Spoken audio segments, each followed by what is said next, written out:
Video चालू। आज lecture का अता पता तो है नहीं।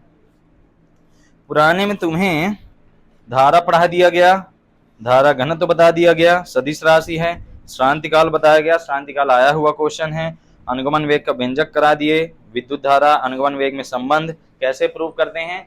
सबसे पहला पॉइंट हम लिखते करते हैं नाबाद, है ना, NaVd, मतलब वो होता करता है 1 सेकंड में किसी चालक के परिच्छेद से गुजरने वाले इलेक्ट्रॉन की संख्या।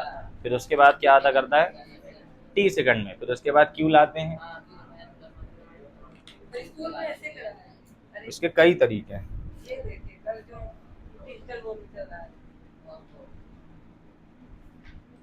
हाँ मस्त है, धारा अनुगमन वेग में संबंध, ठीक तो है। कैसे भी कर दो, हर आदमी अलग अलग तरह कराता है। फिर ओम के नियम का सदिश रूप हो गया था, प्रतिरोध हो गया था, विशिष्ट प्रतिरोध हो गया था, दोनों में अंतर हो गया था, मात्रक विमी सूत्र, विद्युत चालकता, विशिष्ट चालकता, सब हो गया था ना।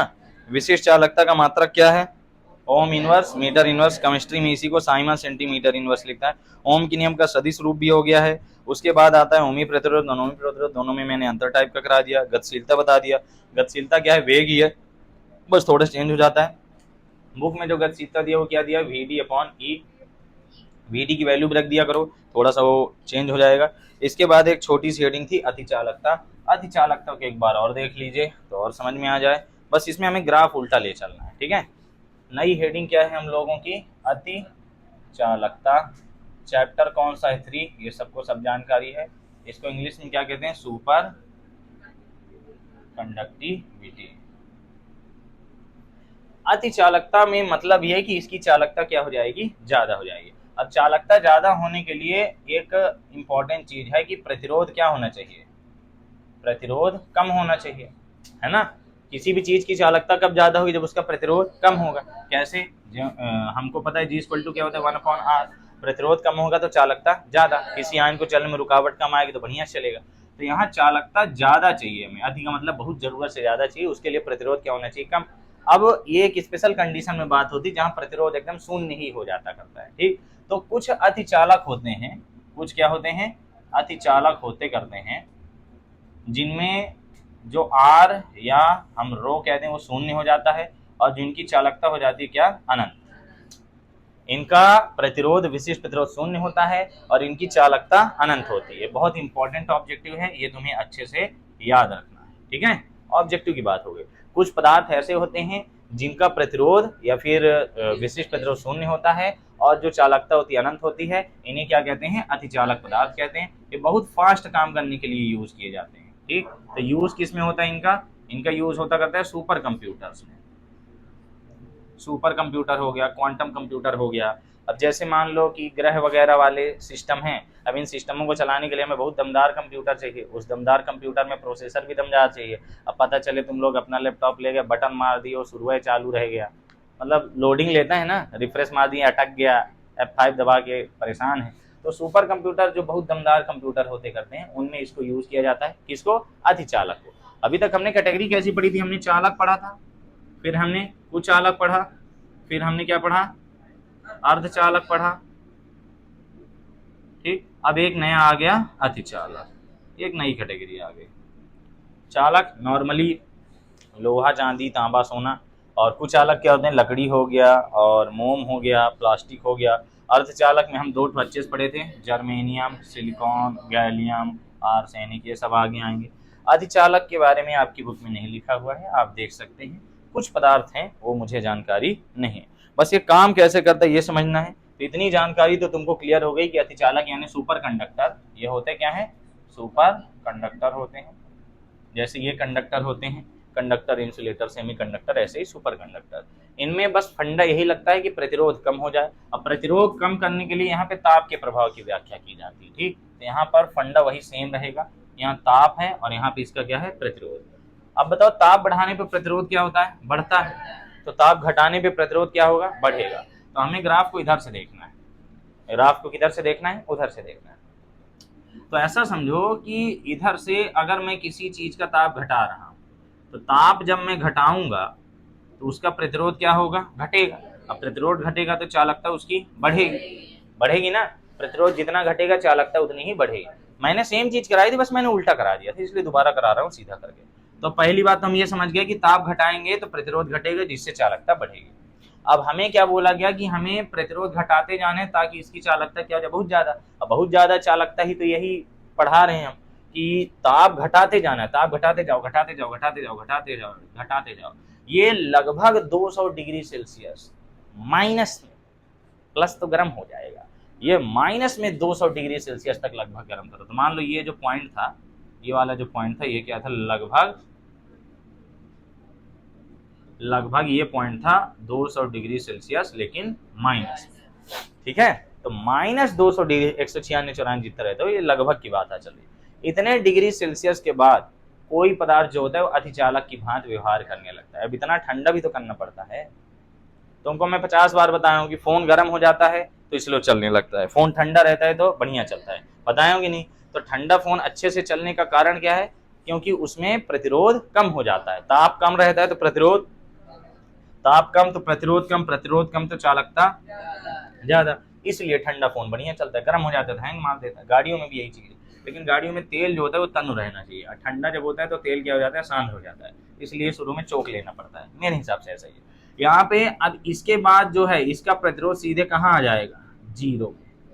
इसका प्रतिरोध क्या हो जाएगा, जीरो। अब इसी को क्रांतिक ताप कह दिया जाता करता है। इस पॉइंट पर जो टेम्परेचर आता है, ये जो 200 आया है, तुम्हारी बुक में लिखा भी होगा, इसे क्रांतिक ताप कहते हैं। ठीक है, वह निश्चित ताप जिस पर पदार्थ का विशिष्ट प्रतिरोध शून्य हो जाता है क्रांतिक ताप कहलाता है। लिखा है कि नहीं। बस यहाँ से ये टॉपिक कहानी हो जाती है, ये कहानी खत्म हो जाती है। तो हम ग्राफ में बस उल्टा जा रहे थे, हमको पीछे जाना था।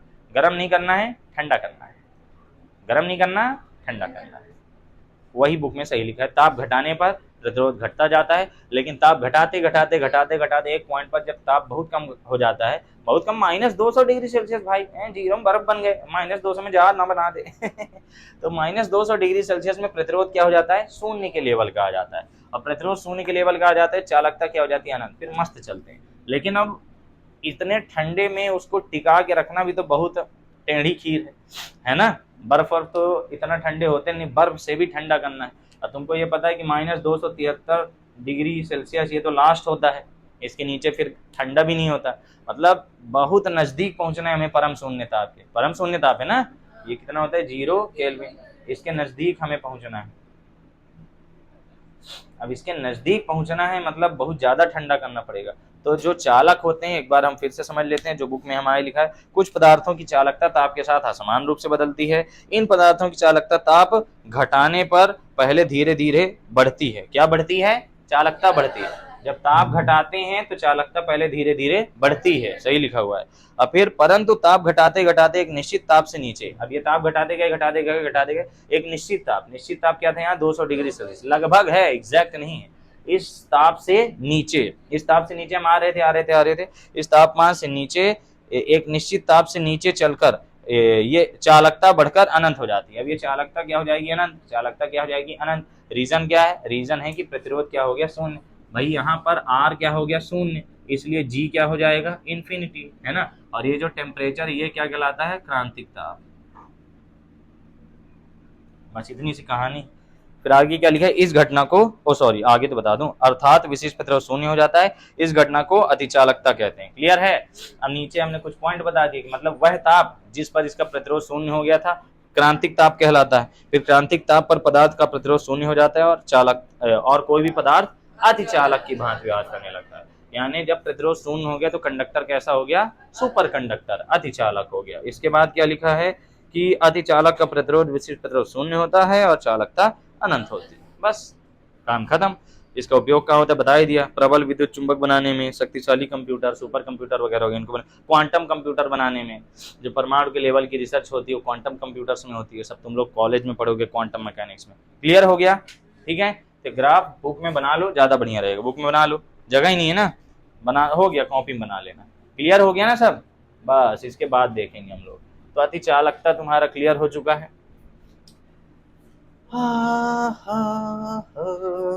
अगली हेडिंग आती है प्रतिरोध ताप गुणांक। प्रतिरोध ताप गुणांक से थोड़ा सा इसमें न्यूमेरिकल भी हमें ध्यान देने होते करते हैं। ठीक, हेडिंग का नाम क्या है, प्रतिरोध ताप गुणांक।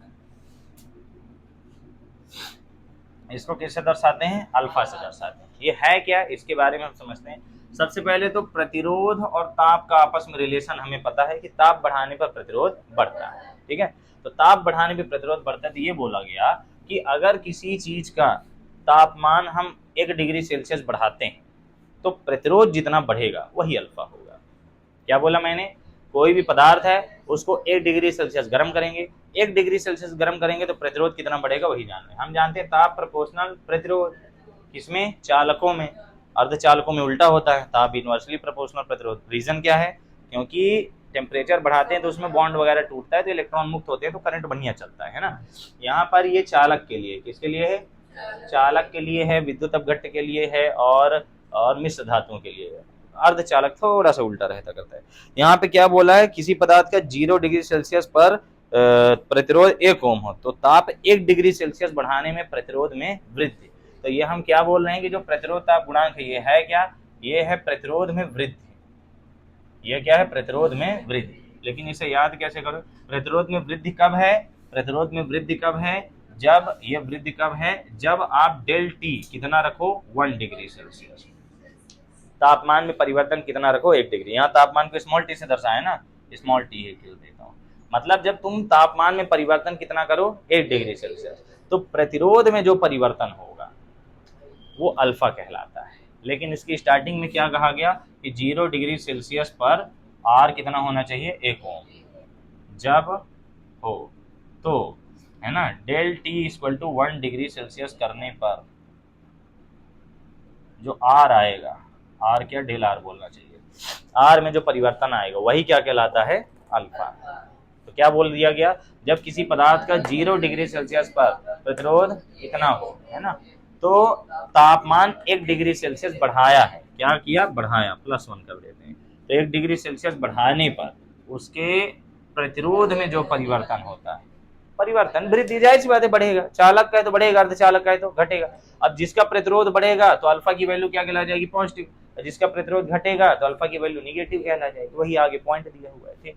तो तुम इतना समझ गए कि नॉर्मल अवस्था में देखें तो 0 डिग्री सेल्सियस पर अगर 1 ओम प्रतिरोध है, 0 यानी बर्फ वाली अवस्था में, एकदम ठंडा कूल, अगर हम उसका तापमान 1 डिग्री सेल्सियस बढ़ाते हैं तो तापमान 1 डिग्री सेल्सियस बढ़ाने में प्रतिरोध में जो वृद्धि आती है ना, प्रतिरोध जो भी वृद्धि। अब जैसे मान लो 1 डिग्री सेल्सियस हम गर्म किए तो 1 डिग्री सेल्सियस गर्म करने में मान लो ये 4 ओम बढ़ गया, ठीक है।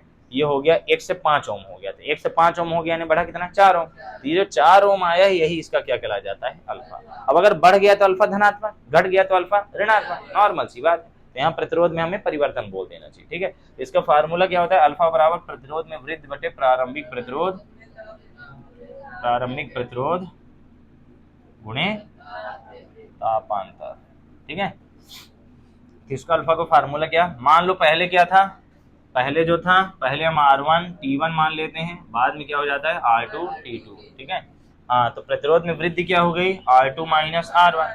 भाई पहले R1 था, बाद में क्या हो गया? R2 हो गया। और प्रारंभिक प्रतिरोध हम क्या मान रहे हैं? R1 मान रहे हैं। R1 इंटू तापांतर क्या है? T2 minus T1। आ गया? बस, कोई दिक्कत? तो ये हो गया इसका फार्मूला। अब इसी फार्मूले से कई न्यूमेरिकल बन जाते हैं और इसके न्यूमेरिकल थोड़ा सा मैं कह सकता हूँ इजी होते हैं। रीजन क्या है? कई बार हमें R1 R2 दे देगा और T1 T2 दे देगा, अब बोल देगा अल्फा बताओ, तो बता ही ना लोगे, घटा जोड़ लोगे। न्यूमेरिकल कराता हूँ और फिर यहाँ पे अल्फा भी कई बार दे देता है और यहाँ पे T1 T2 पूछ लेता है, बस तुम्हें पक्षांतरण करके लगा लेना। इसको तुम ऐसे भी लिख सकते हो कि अल्फा इक्वल टू क्या आ जाएगी? ये del R upon R1 into del T, ऐसे भी लिख सकते हो तुम, बात वही। समझ गए?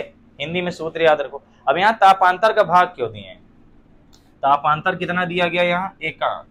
अगर ताप में एकांक परिवर्तन करने पर प्रतिरोध में जो वृद्धि होती है वही क्या कहलाती है? अल्फा कहलाती है। क्या बोला?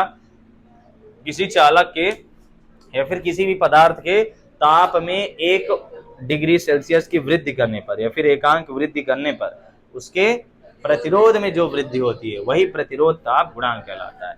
मतलब आप ताप बढ़ा रहे हैं और प्रतिरोध बढ़ रहा है, और ताप बढ़ाने पर प्रतिरोध कितना बढ़ रहा है वही अल्फा है। अब यहाँ हम 1 डिग्री सेल्सियस नहीं बढ़ाते, वो कहते यहाँ हैं, वो एकांक कहलाता है। ये जो चीज लिखी है एक थोड़ी बढ़ाते हैं, एकांक कहलाता है। अब वो मान लो बोल दिया कि जब किसी पदार्थ को 18 डिग्री सेल्सियस गर्म किए, 27 डिग्री सेल्सियस गर्म किए, तो बताओ इसका प्रतिरोध ताप गुणांक कितना आएगा। तो यहाँ पे 27 का भाग देते हैं, 27 का भाग देने से क्या आता है, 1 पॉइंट का आता है। भाग देने से चीजें क्या हो जाती हैं, 1 पॉइंट किया जाते हैं, एकांक वो सब बताया जा चुका है। तो यहाँ से इसका फार्मूला क्लियर है, इसके फार्मूले से न्यूमेरिकल आते हैं। अब इसमें कुछ इंपॉर्टेंट चीजें क्या हो जाती हैं, कुछ इंपॉर्टेंट चीज इसमें पहली ये हो जाती है, यदि क्या है अल्फा क्या है धनात्मक, अल्फा धनात्मक किसके लिए होगा, चालक के लिए, सीधे लिख देता हूँ चालक या फिर धातु के लिए। धातु के लिए अल्फा क्या होता है, पॉजिटिव। क्यों होता है, क्योंकि धातुओं में ताप बढ़ाने पर प्रतिरोध बढ़ता है। रीजन क्या है, ताप प्रोपोर्शनल प्रतिरोध, अरे टी प्रोपोर्शनल आर होता है ना धातुओं में। लेकिन अगर यही हम किसके लिए बात करें, अर्धचालक के लिए, अर्धचालक के लिए अल्फा इक्वल टू क्या होगा, निगेटिव। क्यों, क्योंकि इसमें ताप बढ़ाने पर प्रतिरोध घटता है ना। अर्धचालकों में ताप बढ़ाते प्रतिरोध घटता है, उसका रीजन पता है ना, उसका रीजन ये है कि उनके बॉन्ड टूटने लगते हैं। पहले अगर ये क्वेश्चन आता है, ये दो है तो ये 14 चैप्टर का क्वेश्चन अगर आता है तो तुम्हें इसमें नॉर्मल से ये बोलना है कि अर्धचालक क्या है। जब अर्धचालक के बारे में बता दोगे फिर उसके बाद तुम शुरू करोगे कि ऐसा क्यों हो रहा है। अर्धचालक के बारे में क्या बताओगे कि ये सामान्य ताप पर क्या होते हैं, विद्युत रोधी होते हैं, किंतु जैसे सूर्य की ऊर्जा पाते हैं या फिर कोई थोड़ा सा भी उच्च ताप पाते हैं तो इलेक्ट्रॉन अपने परमाणु से अलग हो जाते हैं, इनके सहसंयोजी जीवन टूटने लगते हैं, इलेक्ट्रॉन मुक्त होने लगते हैं, बस बात खत्म। और जब हम बाहर से ऊर्जा देंगे तब तो धनाधन मुक्त होंगे इलेक्ट्रॉन। सब बहुत पढ़ाया हुआ है। यहाँ से टॉपिक क्या हो गया, डन। तो तुम्हारा वैल्यू सब दिख गया है, R2 - R1 upon R1 T2 - T1। इसके बाद इसका मात्रक जरूर दिया हुआ है, ठीक, इसका मात्रक। यहाँ ये भी याद रखना कि जो मिश्र धातुएं होती हैं, कौन, मिश्र धातु, मिश्र धातु ये थोड़ा सा इंपॉर्टेंट है। मिश्र धातुओं के लिए अल्फा पॉजिटिव होता है लेकिन बहुत कम होता है, लेकिन बहुत कम। रीजन क्या है, देखो हमें क्या चाहिए, हमें अल्फा ज्यादा चाहिए कि कम चाहिए। मान लो कोई तार है, मुझे इसमें लगाना है, बोर्ड वोर्ड में लगाना है, घर में लगाना है, तो उस तार का अल्फा ज्यादा होना चाहिए कि कम होना चाहिए, तुम खुद सोचो। मुझे कहीं पर तार लगाना है, घर में कनेक्शन करना है, तो मैं क्या चाहता हूँ, उसका अल्फा ज्यादा हो कि कम हो, कम होना चाहिए। अल्फा ज्यादा होने का मतलब है कि थोड़ा सा गर्म करने पर प्रतिरोध बहुत ज्यादा हो रहा है। गर्म कितना कर रहे हैं, 1 डिग्री। 1 डिग्री गर्म करने पर ये मान लो 5 ओम आया, और 1 डिग्री गर्म करने पर मान लो किसी तार का आया है 3 ओम। तो हमारे लिए अच्छा कौन सा है, ये वाला, इसमें करंट अच्छा चलेगा, बस यही आ जाना है। तो मिश्र धातुएं इसीलिए यूज की जाती करती, मैग्नीन वगैरह, कांस्टेंटन वगैरह इसीलिए यूज होते हैं क्योंकि इन पर प्रतिरोध ताप गुणांक का मान धनात्मक तो है, ऐसा तो है ही नहीं कि बढ़ेगा नहीं, ठीक है। प्रतिरोध तो बढ़ेगा ताप बढ़ाने पर, लेकिन बहुत कम बढ़ेगा। ये बुक में अच्छे से लिखा हुआ है, तो बुक में देख लो। धातुओं के लिए अल्फा पॉजिटिव होता है, दूसरा अर्धचालकों के लिए अल्फा निगेटिव होता है। निगेटिव का मतलब क्या है कि ताप बढ़ाने पर प्रतिरोध घटता है। लास्ट में क्या लिखा हुआ है कि मिश्र धातुओं के लिए अल्फा का मान बहुत कम होता है तथा विशिष्ट प्रतिरोध बहुत अधिक होता है। ये थोड़ा यूनिक चीज है यहाँ पे। यही कारण है कि प्रामाणिक प्रतिरोध एवं प्रतिरोध बॉक्स में प्रतिरोध तार मिश्र धातुओं का बना होता है। बहुत इंपॉर्टेंट था। पार्ट के लास्ट में चलो 29 पेज में, 29 पेज में आ जाओ। 29 पेज में आओगे, 29 पेज में आओगे, तुम्हें एक क्वेश्चन दिखेगा, तुम्हें एक क्वेश्चन यहाँ पर दिखेगा ये वाला, और जो मुझे खुद नहीं दिख रहा कहाँ गया, कहाँ गया, हाँ नीचे दिया है, 6वां क्वेश्चन। 6वां क्वेश्चन लिखा है प्रतिरोध तार किस पदार्थ के बनाए जाते हैं और क्यों। दिया है प्रतिरोध तार अलग चीज होती है, संबंधन तार अलग चीज होती है, ठीक। तो प्रतिरोध तार किस पदार्थ के बनाए जाते हैं, यहाँ साफ साफ लिखा है प्रतिरोध तार मैग्नीन। मैग्नीन क्या है, एक मिश्र धातु है, ठीक है। मिश्र धातु के बनाए जाते हैं क्योंकि मैग्नीन का विशिष्ट प्रतिरोध बहुत अधिक होता है तथा ये मिश्र धातु है और इसका प्रतिरोध ताप गुणांक बहुत कम होता है, धनात्मक लेकिन बहुत कम होता है। बहुत इंपॉर्टेंट बात है ये। मिश्र धातुओं का जो अल्फा होता है वो चालक या अन्य धातुओं की अपेक्षा बहुत कम होता है, इसलिए जब भी प्रतिरोध वगैरह के लिए यूज करना। अब प्रतिरोध ज्यादा होता है, प्रतिरोध तो ज्यादा है लेकिन प्रतिरोध में परिवर्तन ज्यादा नहीं होता। प्रतिरोध और प्रतिरोध ताप गुणांक में अंतर क्या है, प्रतिरोध ज्यादा होना और गर्म करने पर प्रतिरोध में वृद्धि ज्यादा होना दोनों अलग अलग बातें हैं ना। तो इसका गर्म करने पर प्रतिरोध ज्यादा नहीं होता, समझ रहे हो। नहीं तो फिर पता चले हम 15 ओम लगाए हैं, अब हमें रेजिस्टेंस बॉक्स में कैसे यूज करना है। रेजिस्टेंस बॉक्स होता है, ओम पेटी कहते हैं उसे, तुम्हारे स्कूल में रखी होगी ओम पेटी, उससे लगाया जाता है कुछ भी प्रतिरोध। अब सब टॉपिक हटा दिया, तब क्या ही पढ़ा दे। तो प्रतिरोध बॉक्स में जो होते करते हैं उनमें मान लो 15 ओम का है, 3 ओम का है मान लो। अब अगर हम 3 ओम कहीं पे लगा रहे हैं और उसमें धारा प्रवाहित किया तो गर्म होगा, गर्म होकर 3 का वो 4 ओम हो गया, तो बेकार नहीं है वो। इसलिए प्रतिरोध बॉक्स में जो भी प्रतिरोध बनाए जाते हैं, यहाँ लिखा ना प्रामाणिक प्रतिरोधक तार, प्रतिरोधक तार यानी प्रतिरोध वाला तार ही हमें बनाना है, उसको इसलिए लगाना ही है कि धारा प्रवाह में क्या आए, रुकावट आए, उसका प्रतिरोध ज्यादा ही होता है। याद रखना, इनका प्रतिरोध क्या होता है, ज्यादा, इनका जो विशिष्ट प्रतिरोध होता है ये ज्यादा होता है, क्योंकि हमें प्रतिरोध ज्यादा ही चाहिए, यही इसीलिए जो प्रतिरोध तार होते हैं, प्रतिरोध तार वो किसके बने होते करते हैं, मिश्र धातु से बनाए जाते हैं, क्योंकि हमें मिश्र धातुएं चाहिए ताकि उनका प्रतिरोध क्या रहे, ज्यादा रहे। अब प्रतिरोध ज्यादा है तो उससे क्या हो गया, प्रतिरोध के रूप में यूज कर लेंगे। लेकिन अल्फा पॉजिटिव और बहुत कम होने का रीजन क्या है कि जब उसमें से करंट प्रवाहित होगा तो उसका प्रतिरोध बढ़ेगा, लेकिन बहुत ज्यादा नहीं बढ़ेगा, पॉइंट में फ्लक्चुएशन आएगा। समझे बात को। अगर हम नॉर्मल यहाँ पे लोहा वोहा लगा देते, वो तो शुद्ध चालक है, उसका अल्फा बहुत ज्यादा हो जाएगा, मतलब गर्म होगा तो उसका करंट टोरेंट बहुत ज्यादा, करंट का मान घटते जाएगा, प्रतिरोध बहुत ज्यादा हो जाएगा। अब पता चले हमको लगाना 3 ओम था, उधर पहुंच गया 12 ओम ऐसा होता नहीं है इतना भयानक, थोड़ा ही बढ़ता है। समझ गए बात को। तो प्रतिरोध तार बनाने के लिए क्या यूज किया जाता है, मिश्र धातु, क्योंकि मिश्र धातुओं का प्रतिरोध तो ज्यादा होता है लेकिन गर्म होने पर प्रतिरोध में परिवर्तन कम होता है। प्रतिरोध ज्यादा इसलिए तो प्रतिरोध तार बना रहे हैं ताकि धारा प्रवाह में रुकावट आए, हमको रुकावट डालना है, हमको वोल्टेज चेक करना है कि कितने प्रतिरोध में कितना वोल्टेज आ रहा है, सब स्कूल में लैब में करवाएंगे। और हमें इसमें मिश्र धातु ही क्यों चाहिए, हमें धातु लेने में क्या दिक्कत थी, मिश्र धातु में ऐसा क्या खास था। मिश्र धातु में खास ये था कि इनका अल्फा पॉजिटिव होता है लेकिन बहुत कम इनमें फ्लक्चुएशन आता है, गर्म करते हैं तो आर का मान बहुत कम बढ़ता है, बहुत कम, दशमलव में बढ़ता है, और हमें प्रतिरोध का मान बढ़ाना नहीं है, जितना हम लगाएं उतना ही, वरना कैलकुलेशन कहाँ से लाएंगे, कैलकुलेशन कहाँ से लाएंगे। अब हम आई लगाए हैं और भी हमें चेक करना है, प्रतिरोध लगा के बढ़ा घटा रहे हैं, देख रहे हैं, तो कैलकुलेशन तो पूरा खराब हो जाएगा। 3 ओम लगाए उधर 4 ओम हो गया, ऑटोमेटिक बढ़ गया गर्म होने पर। तो प्रतिरोध ताप गुणांक का सारा टॉपिक क्लियर हो गया। इसका एक क्वेश्चन भी देख लिए, प्रामाणिक प्रतिरोध तार किसके बनाए जाते हैं, मिश्र धातुओं के। रीजन क्या है, इनका प्रतिरोध बहुत, प्रतिरोध यानी विशिष्ट प्रतिरोध बहुत ज्यादा होता है, और जो अल्फा होता है वो कम होता है, अर्थात गर्म होने पर या फिर ताप बढ़ने पर इन तारों में, इनके तारों में प्रतिरोध में वृद्धि बहुत कम होती है। क्लियर हो गया, चलिए आगे बढ़ते हैं। इसके बाद कहानी सुनो। इसके बाद दिया हुआ है ताप बढ़ाने पर, ये तो मैं 50 बार बता चुका हूँ, तो इसको क्या ही बताऊं। अब आ जाते हैं हम लोग अगली हेडिंग में, प्रतिरोधों का संयोजन। ताप बढ़ाने वाला क्लियर है ना, इसके हम लोग न्यूमेरिकल फिर देखेंगे लास्ट में। आप पुराने चैप्टर्स की प्लेलिस्ट देखना चाहते हैं तो डिस्क्रिप्शन में आपको फर्स्ट चैप्टर, सेकंड चैप्टर सब कुछ मिल जाएगा, और केमिस्ट्री का भी फर्स्ट चैप्टर, सेकंड चैप्टर सब कुछ मिल जाएगा, ठीक। और सारी क्लासेस आपको मिल जाएंगी विद नोट्स। नोट्स खरीदने के लिए मैंने डिस्क्रिप्शन में ऑलरेडी एक वीडियो डाल दिया है, आप उसे देख सकते हैं। अब आता है सबसे इंटरेस्टिंग, सबसे इजी, और ये शुरू होते ही खत्म हो जाने वाला टॉपिक, कॉम्बिनेशन ऑफ रेजिस्टेंस यानी प्रतिरोधों का संयोजन। और मुझे लगता है यहाँ बैठे बच्चे से बन रहा होगा, बनता है कि नहीं, बनता है ना। पुराने वालों की बात कर रहा हूँ, नए वालों को मैं बिल्कुल नहीं बोलता, नए वालों को पढ़ाने के बाद बोलूंगा। प्रतिरोधों का संयोजन होते 3 हैं, लेकिन हमारे कोर्स में 2 ही हैं। 3 भी होते तो मैं 2 ही पढ़ाता, क्योंकि तीसरे की खास जरूरत नहीं है ना, है ही नहीं। 2 क्रम होते हैं, एक श्रेणी क्रम होता है, एक समांतर क्रम होता है।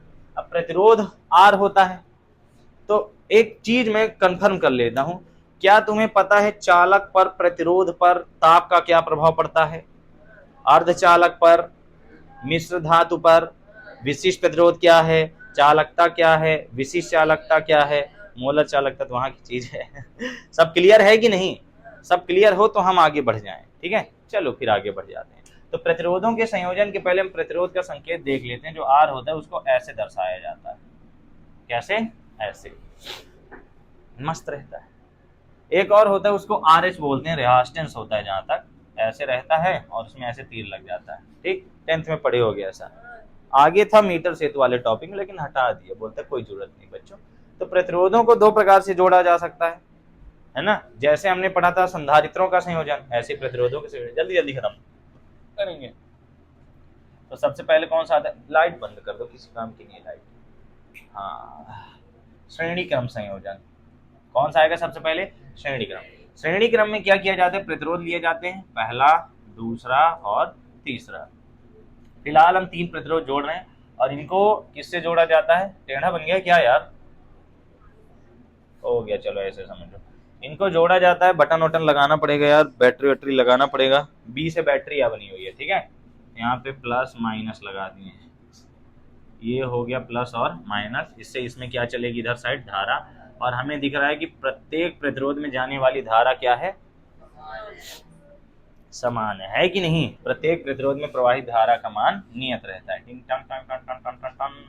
अब क्या करना है, हम देख रहे हैं कि तीनों प्रतिरोध, हम फिलहाल जब सवाल लगाते हैं तो अलग अलग लेके लगाते हैं, ठीक है। इसका प्रतिरोध मान लिया R1 है, इसका प्रतिरोध मान लिया R2, इसका प्रतिरोध मान लिया R3, धारा भी सब में सेम, ठीक। और इसमें हमें ओम के नियम को लेके चलना है, ओम्स लॉ लेके चलना है, ठीक है। तो ओम के नियम में क्या क्या होता है, आर होता है, आई होता है और कौन होता है, वी। अब हम जानते हैं जब श्रेणी क्रम में लगाते हैं तो हर पॉइंट पर अलग अलग विभवांतर बनेगा, है ना।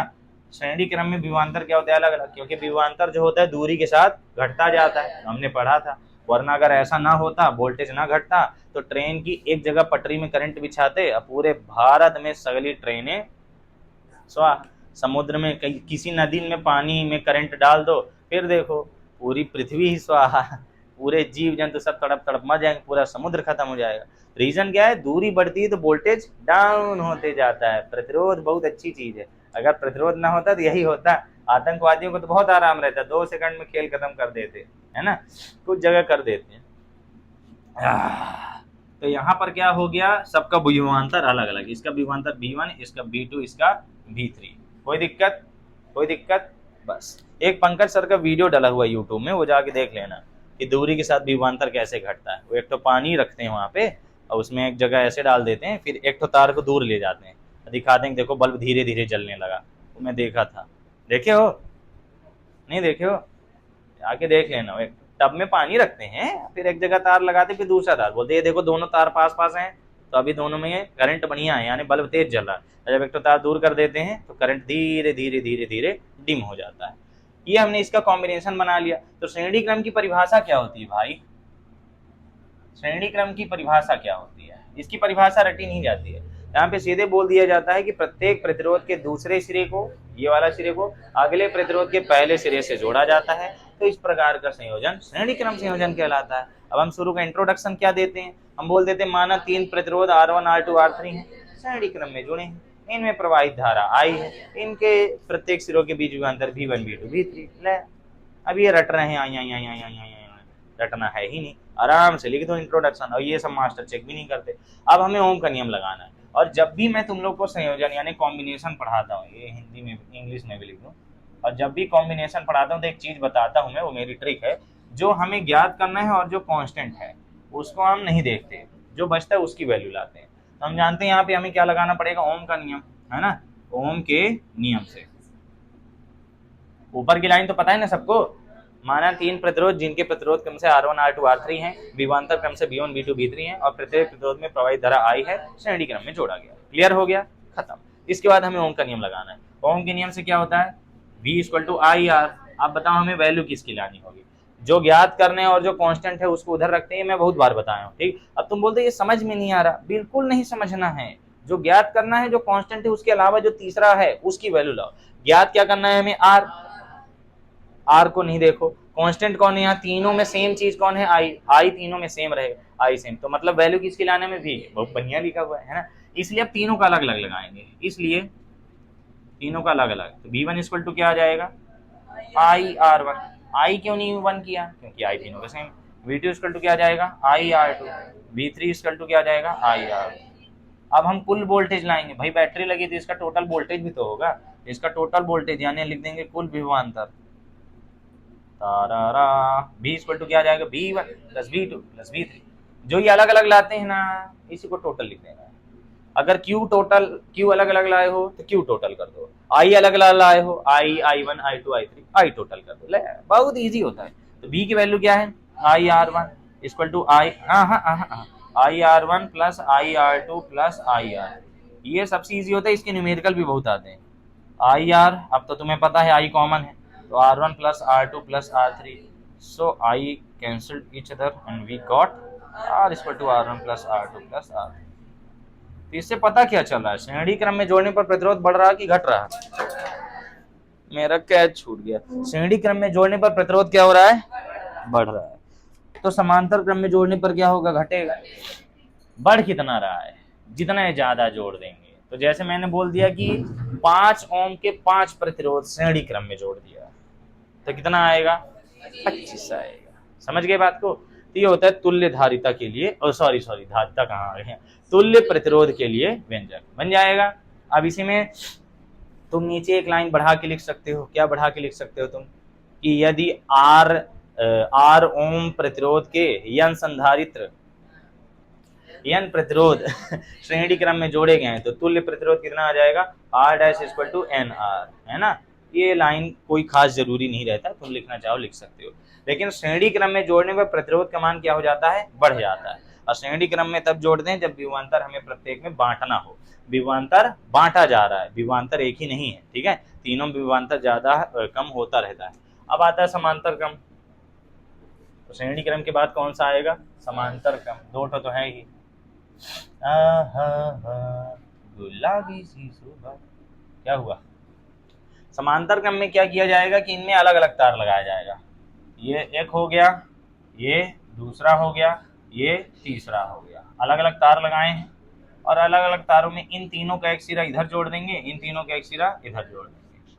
तो 3 संधारित्र में फिर परिभाषा क्या बोल देते हैं? प्रत्येक संधारित्र के पहले सिरों को एक बिंदु पर, अब प्रत्येक संधारित्र के दूसरे सिरों को एक अन्य बिंदु पर इकट्ठा कर लेते हैं और इन दोनों के बीच हम विभवांतर लगा देते हैं, है ना। प्लस माइनस, ये प्लस माइनस, यहाँ से करंट जाएगा, करंट आया, लेकिन करंट जब आएगा तो बेचारा 3 हिस्सों में हो जाएगा, है ना। क्यों? क्योंकि जाएगा यहाँ से तीनों में अलग अलग जाएगा ना। यहाँ जाएगा I1, यहाँ जाएगा I2, यहाँ जाएगा I3। अब तीनों का प्रतिरोध हम जानते हैं अलग अलग होगा, वो तो हम अलग अलग ले ही रहे हैं। ये R1 रहेगा, ये R2 रहेगा और ये R3 रहेगा, ठीक। ये इतना फालतू टॉपिक है कि तुम लोग कभी यूट्यूब में सर्च भी नहीं करोगे कि प्रतिरोधों का संयोजन क्या है, इसके लिए व्यंजक व्युत्पन्न के लिए कभी तुम लोग सर्च करोगे जिंदगी में। वैसे तुम लोग फिजिक्स सर्च करके पढ़ते हो, जैसे मैं यहाँ क्लास में पढ़ा देता हूँ, जैसे केमिस्ट्री वगैरह कुछ पढ़ा दिया, टॉपिक समझ में नहीं आता, फिर उसको सर्च करके पढ़ते हो। ऐसा कभी कभी करते हो। ऑर्गेनिक केमिस्ट्री सर्च करते हो तो टीचर कुछ बताते हैं। मेरी ऑर्गेनिक केमिस्ट्री थोड़ा ज्यादा बेकार है, इसलिए सबका वोल्टेज क्या रहेगा? भी। आज से ना पता हो तो एक लाइन रट लो, हालांकि पता तो होगा ही, एक लाइन रट लो कि जब समांतर क्रम में जोड़ते हैं तो विभवांतर क्या रहता है? समान, ठीक है, क्योंकि आवेश को परिपथ में यहाँ से तो यहीं तक ले गया है, ये भी यहीं तक गया है, ये भी यहीं तक गया, ये भी यहीं तक गया। समझ गए ना। तो यहाँ विभवांतर में कोई भी कमी नहीं आती, तीनों के लिए वोल्टेज सेम रहता है। यही रीजन है कि घर में जो भी कनेक्शन किया जाता है वो समांतर क्रम में लगाए जाते हैं। क्यों? क्योंकि समांतर क्रम में लगाएंगे तो सब में वोल्टेज क्या रहेगा? समान रहेगा। अब देखो लाइट आती है इकट्ठे, सब भड़म भोम चालू हो जाता है ना, एकदम रौनक आ जाती है घर में जब लाइट आ जाती है। लाइट चली जाए वो भी गर्मी की दोपहरिया में, आए है इतना गाली देते हैं मोदी को लोग, नहीं देना चाहिए, बेचारा प्रधानमंत्री क्यों बात मोदी जी। चलो एक्स्ट्रा 2A भी आता है ना उनका। अरे यार कनेक्शन मिट गया। अब इसको लगाना कैसे? सेम फंडा, फिर से यही बोल दो कि माना R1 R2 R3 प्रतिरोध के 3 ठो प्रतिरोध हैं जिनको समांतर क्रम में जोड़ा गया है। अब प्रत्येक प्रतिरोध में प्रवाहित धारा I1 I2 I3 है तथा दोनों प्रत्येक प्रतिरोध के सिरों के बीच विभवांतर भी है, क्योंकि समांतर क्रम में विभवांतर सब में समान होता है। अब हम क्या लगा देंगे? ओम के नियम से। अब ओम के नियम में क्या क्या कांस्टेंट है और क्या लाने हो? देखो लाना है R, तो R को नहीं देखना है। कांस्टेंट क्या है? भी को नहीं देखना है, तो हमें किसकी वैल्यू लाना है? I की वैल्यू, बस खत्म। तो यहाँ से तुम सीधे लिख दोगे ओम के नियम से। इसके न्यूमेरिकल बहुत आते हैं ओम के नियम से। ओम का नियम क्या होता है? V equal to I R. तो यहाँ से वैल्यू किसकी लाना है? I की, तो I इक्वल टू क्या आ जाएगा? V upon R। इसलिए मैंने बोल दिया, इसलिए क्या हो जाएगा? सबकी अलग अलग वैल्यू ला लो। I1 इक्वल टू क्या आ जाएगा? V upon R1। I2 equal to क्या आ जाएगा? V upon R2। और I3 इक्वल टू क्या आ जाएगा? V upon R3। अब मैंने बताया था जो अलग अलग लगा रहे हैं उन सबको क्या कर देंगे? टोटल। हम यहाँ सीधे लिख देंगे कुल धारा। कुल धारा जो I बराबर आएगा वो I1 plus I2 plus I3। ये कितना आ जाएगा? V upon R equal to V upon R1 plus V upon R2 plus V upon R3। V common होके कट गया तो 1 अपॉन R इक्वल टू क्या आ गया? 1 upon R1 plus 1 upon R2 plus 1 upon R3। ऐसा कहा जाता है कि ये आंसर है, पर ये आंसर नहीं है। जहाँ ये क्या है, टोटल प्रतिरोध है ना, इसको कहा जाता है तुल्य प्रतिरोध। ठीक, ये अभी तुल्य प्रतिरोध नहीं आया। अगर तुम बटे में जोड़ दो कि गलत आंसर आता है, वो सब मैं बहुत बताया हूँ तुम लोग को, अब तो पता ही होगा। ये उल्टा करना पड़ता है आंसर में, लास्ट में क्या करना पड़ता है, उल्टा। बस यहाँ से तुम्हारा टॉपिक खत्म हो गया। अब समांतर क्रम में और श्रेणी क्रम में प्रतिरोध ज्यादा कब होता है, ज्यादा इसमें होता है और कम इसमें होता है। इसमें कम कितना होता है, इसमें सबसे कम वाले से भी कम हो जाता है, सबसे कम वाले से भी कम हो जाता है। बताओ, इतनी सी चीज, ये तुम्हारा डन हो गया। सबसे कम वाले मतलब अगर तुम 2, 3 और 4 ओम के प्रतिरोध जोड़े हो, तो अगर 2, 3 और 4 ओम के प्रतिरोध श्रेणी क्रम में जोड़ोगे तो 4 से ज्यादा ही आएगा, 4, 3, 7, 2, 9 आ जाएगा। लेकिन अगर तुम 2, 3 और 4 ओम के प्रतिरोध समांतर क्रम में जोड़ोगे तो वो 2 वाला सबसे कम था, उस 2 से भी कम आएगा। और कितना आएगा करके देखना पड़ेगा। ठीक है, पेपर में कई बार क्या करता है, थोड़ा सा मोए मोए कर देता है। वो बोलता है 3 नहीं 2 ही जोड़ो। तो अगर मान लो 2 आते, 3 ना आते, 2 जोड़ने को आता, क्या कर देते, ऐसा होता, ये होता तो ये वाला स्टेप नहीं आता, ये वाला स्टेप भी नहीं आता, तो ये वाला स्टेप भी नहीं आता। तो इसको थोड़ा सा और हम आगे लगा सकते थे। कैसे, उसमें आता है प्रूव करने के लिए, तो इस तरह का नहीं आता। इसको हम क्या कर देते, तो 1/r इक्वल टू एलसीएम हो जाएगा, तो हो जाएगा R1 R2, ऊपर क्या जाएगा, इसका इधर गुना, इसका इधर गुना, नीचे नीचे गुना, ऐसा सबको पता है। अब इसको उल्टा करो, तो ये R इक्वल टू क्या जाएगा, R1 R2 upon R1 plus R2। किसी कोई दिक्कत, ये आया हुआ क्वेश्चन है, पेपर में आ जाता, कहता है R1 और R2 प्रतिरोध के दो प्रतिरोधों को समांतर क्रम में जोड़ने पर तुल्य प्रतिरोध के लिए सिद्ध कीजिए। ठीक है, बस कोई दिक्कत, सबसे इजी टॉपिक, पढ़ने में भी मजा आता है, टेस्ट देने में तो प्रतिरोधों का संयोजन मैं यहाँ से समझता हूँ कंप्लीट हो चुका है ना। आगे बढ़े, आगे बढ़े। तुम टोपी लगाए, तुम नहीं लगाए हो, एक ही आदमी टोपी लगाया है। मिटा दूं इसको, नोट तो करोगे नहीं ना, नोट क्यों करोगे, इतनी महंगी बुक दिया हूँ 300 रुपए में। जिसको मेरी बुक ऑर्डर करनी ऑर्डर कर लेना, वरना परीक्षा अध्ययन, परीक्षा बहुत फलाना ठिकाना जो भी है सब खरीद के अचार डालो। सॉरी, गाना नहीं गाना। अरे यार तुम लोग बहुत क्लास में शांति भंग कर देते हो। इसके बाद मेरी बुक में आपको एक नोट मिलेगा जो कि मैंने शिवलाल से चुरा के यहाँ लिखा है। इसमें लिखा है कि घरों में प्रयुक्त सभी बल्ब तथा अन्य विद्युत उपकरण को विद्युत स्रोत से समांतर क्रम में जोड़ा जाता है। रीजन क्या है, ताकि प्रत्येक बल्ब या फिर विद्युत उपकरण के लिए वोल्टेज समान रहे, है ना। एक चीज मैंने यहाँ नहीं लिखी, ये मेन सप्लाई है ना, बस मैं सोचा कुछ अलग भी लिखना चाहिए, वरना सेम सेम अच्छा नहीं लगता। मैंने मेन सप्लाई शब्द को इग्नोर मार दिया। कोई दिक्कत यहाँ तक। अब इसके बाद आता है धारा का ऊष्मीय प्रभाव, है ना, नई हेडिंग। प्रतिरोधों का संयोजन क्लियर है, इनके न्यूमेरिकल हम लगाएंगे कल की क्लास में और बहुत मजा आएगा। धारा का ऊष्मीय प्रभाव बहुत सरल है, ये आ चुका है ना। अरे कबहू नहीं आया, बोल देता हूँ ऐसे। ऊष्मीय प्रभाव का मतलब होता करता है थर्मल इफेक्ट। क्या होता है, थर्मल इफेक्ट। थर्मल यानी गर्म करते हैं तो धारा पर क्या प्रभाव पड़ता है। जो ऊष्मीय प्रभाव, इसमें एक फार्मूला याद रखना है, H equal to I square RT, और इसमें ज्यादा कुछ नहीं जानने हैं, ठीक है। अब यहाँ T कौन सा रखूं यार, यही वाला लगा दो। ये जो है ये हीट है, ये क्या है, हीट। I जो है ये क्या है, करंट है, धारा है। R क्या है, रेजिस्टेंस है, प्रतिरोध है। और T क्या है, टेम्परेचर। टेम्परेचर है कि टाइम है, इसमें मेरे को डाउट है थोड़ा सा। ये भैया ओम हो, टाइम है, ये क्या है, टाइम। वही मैं सोचा स्मॉल टी था। इतनी चीजें होती हैं। बात ही जब करंट को सी है तो यहाँ पे आई सेकेंड दर्शाते हैं, और जब आवेश क्यू है तो उसका मात्रक सी सिग्नल है। बड़ा गंदा है। H equal to I square R T, इसका मतलब क्या हुआ, अगर हम इन दोनों को कांस्टेंट कर दें तो H is directly proportional to R square. इसका मतलब क्या हुआ, इससे एक क्वेश्चन बनेगा आपका, इससे इसका मतलब क्या हुआ, इसको हिंदी में क्या समझेंगे कि अगर कोई चालक तार है उसमें करंट प्रवाहित होती है, तो करंट प्रवाहित होगा तो उसकी स्क्वायर में एक ऊर्जा भी बनती है, और वो कौन सी ऊर्जा होती है, हीट एनर्जी, यानी ऊष्मीय ऊर्जा। कौन सी ऊर्जा, ऊष्मीय ऊर्जा। तार गर्म होता है ना, ये सब तार को छुएंगे गर्म रहेगा, है ना। किसी भी तार में जब करंट चलता है तो उसका कुछ हिस्सा ऊष्मीय ऊर्जा के रूप में क्या हो जाता है, वेस्ट हो जाता है, जो कि हम चाहते नहीं है। हम चाहते हैं एक ही जगह यूज हो, हीटर में तो चाहते हैं तार गर्म हो, हमको हीट मिले, लेकिन हर जगह हम ऐसा नहीं चाहते, तो ये वेस्टेज हो जाता है, और यही क्या कहलाता है, धारा का ऊष्मीय प्रभाव। क्लियर हो गया?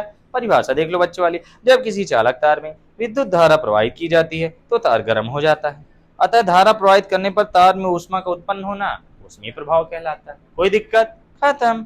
फिर यहाँ तार में धारा प्रवाहित करने पर विद्युत ऊर्जा जो होती है वो किस में कन्वर्ट हो गई, ऊष्मीय ऊर्जा में। अब हम तो देव विद्युत ऊर्जा रहे थे, बढ़िया टरबाइन और बाइन से बना के ले आए थे, लेकिन ये विद्युत ऊर्जा किस में कन्वर्ट कर दिया, ऊष्मीय ऊर्जा में। ये क्या थी, ये विद्युत ऊर्जा थी, ये क्या थी, विद्युत ऊर्जा, और विद्युत ऊर्जा इसी ये किस में कन्वर्ट हो गई, ऊष्मीय ऊर्जा में। बन गई कि नहीं? बस ये फार्मूला आगे यूज होगा, ठीक है। फिर नीचे मैंने इसको प्रूव करके दिखाया, तार में उत्पन्न ऊष्मा, ऊष्मा क्या होती है, वी आई टी कहाँ से आई ये समझ लो थोड़ा सा। मैंने बोला जो हीट होगी वो हीट यहाँ पे किस रूप में आएगी, डब्ल्यू के रूप में, W equal to V into I T लिखा हुआ है, ये कहाँ से आया, क्योंकि देखो v इक्वल टू क्या होता है, डब्ल्यू अपॉन क्यू होता है, तो डब्ल्यू इक्वल टू क्या बनेगा, v इंटू क्यू, और q की वैल्यू क्या होती है, आई टी होती है। समझ गए? होती है कि नहीं होती? अब तुम्हें नहीं याद हो तो मुझे दिक्कत है ही, अब हमेशा ही रहती। साहिल बताओ कि ध्रुवण सदिश का मात्रक क्या है? कूलाम स्क्वायर, कूलाम प्रति सेकंड। आयतन आवेश घनत्व का मात्रक बताओ, आयतन आवेश घनत्व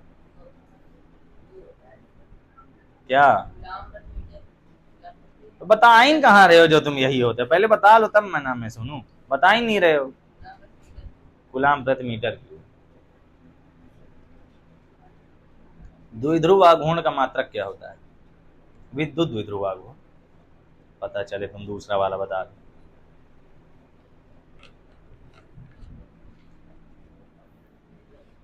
पढ़ना सरल है, पढ़कर दिमाग में याद रखना कठिन होता है, उसके लिए आपको बहुत बार रिवीजन करना पड़ेगा।